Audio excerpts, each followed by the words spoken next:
Is it recording? No. Let me finish it.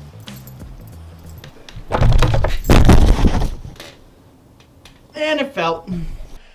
That did not look good. So I'll explain what happened with that situation after the video. So you just started learning about filmmaking. One of the main key... Something doesn't feel right. Oh, I know what it is. Okay. This is okay, but I think we can do a little bit better. What am I missing? Oh, right, my key light.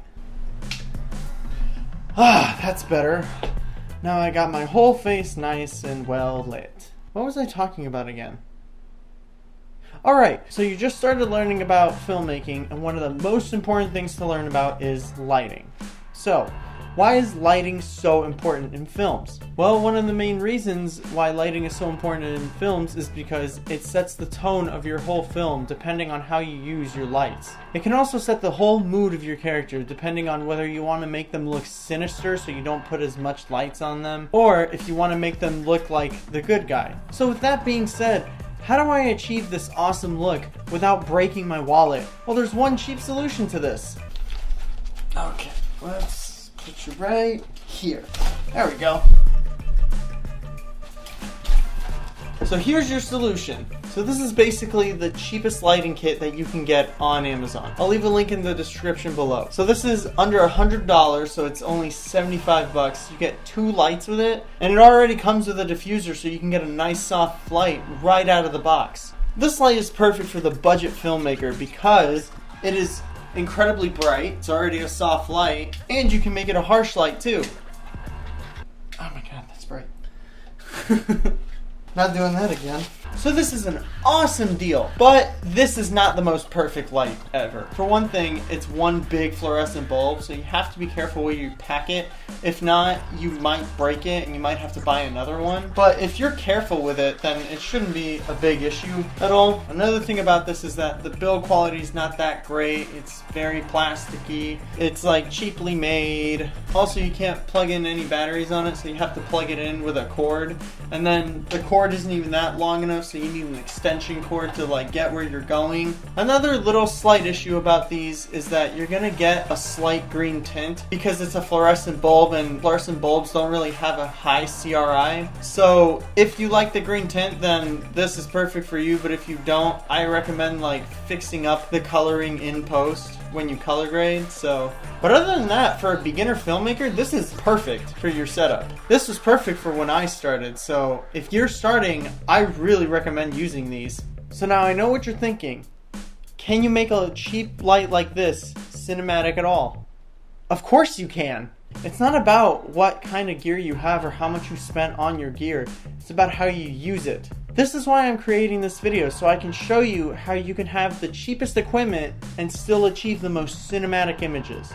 So what I'm going to do is show you the 5 most common lighting setups in film with using just one light. Which I know that this comes with 2 lights, but I'm just going to show you how you can achieve the cinematic film look with just one light in this video. Alright, so here are the 5 most common lighting setups in film. There's flat lighting, Paramount lighting, loop lighting, Rembrandt lighting, and split lighting. Let's show you how it's done. So the first lighting setup I'm going to show you is flat lighting. And it's pretty simple. So what you're going to do is put the light right behind the camera and point at the subject. That's all there is to it. And the thing about what makes the flat lighting is that there's no shadows to the subject at all. So it's going to make your composition look, well, flat. This isn't the most preferred lighting setup, so where you're going to see flat lighting is mostly in sport movies, comedies.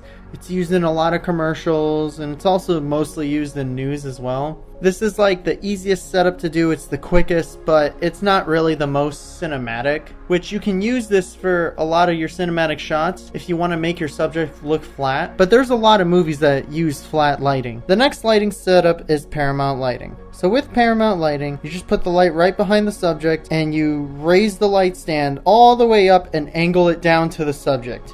So what this will give you is a nice little butterfly shadow on their nose. And this lighting was most commonly used in like Paramount movies back in the 40s and 50s, which is why it's got like that nice classic film look. Next is loop lighting. So this is pretty similar to Paramount. It's going to be angled up all the way, but all you have to do is move the light slightly to the left or right. So this gives a bit of a more dramatic, shadowy look. So you get the butterfly light at an angle and you get a nice shadow on their neck. Okay, now we're going to talk about Rembrandt lighting. What's special about this is that this is one of the most common lighting setups in cinema, and it's one of the most famous lighting setups ever. This lighting system dates back all the way to the 1600s after a painter named Rembrandt. What's special about this is that it's a very dramatic look, and one side of the face shows light, but the other side shows a slight light triangle shape on the top of their cheekbones. To get this look, all you have to do is place the light a little bit above and 45 degrees from the subject. And that's how you achieve the Rembrandt lighting. So now I'm going to show you how to set up split lighting. Well, it's just as the name entails. What this does is that it only shows one side of the subject's face lit and the other one completely dark.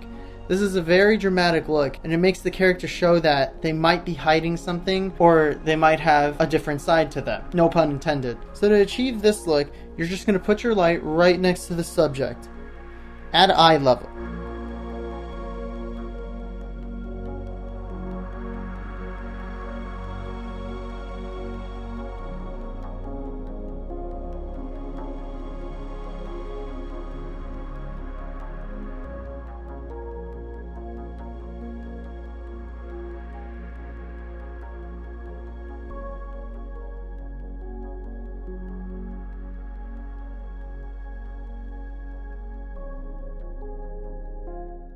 So now that I showed you all of the most basic lighting setups, which one was your favorite? Comment below and let me know. Also, I want to say a special thanks to my friend who helped me out with this by using his Blackmagic cinema camera. Man, the thing is nice. But that's not why the shots look nice. The shots look nice because of how we use this light. Given the fact that we had our limitations, for one thing, I wish we had a bigger room to do this in, because there was at some points where there was a wall in the way and I couldn't get the light far enough, so that's why there was at some points where like my forehead was kind of blown out, or like my neck was a little too bright or shiny.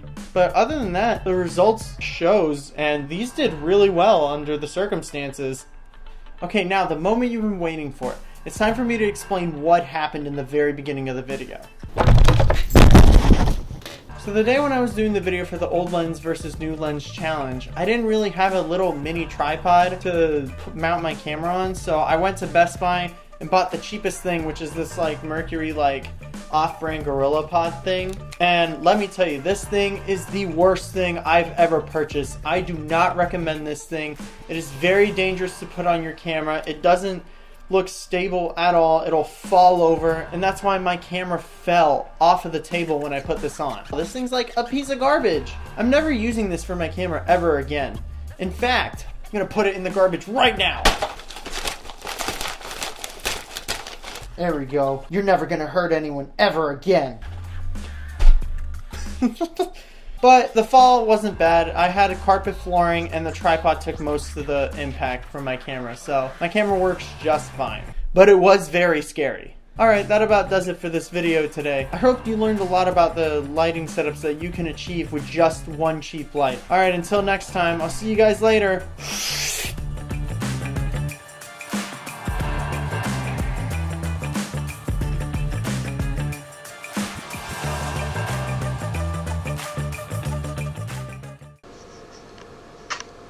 Let me get the other one.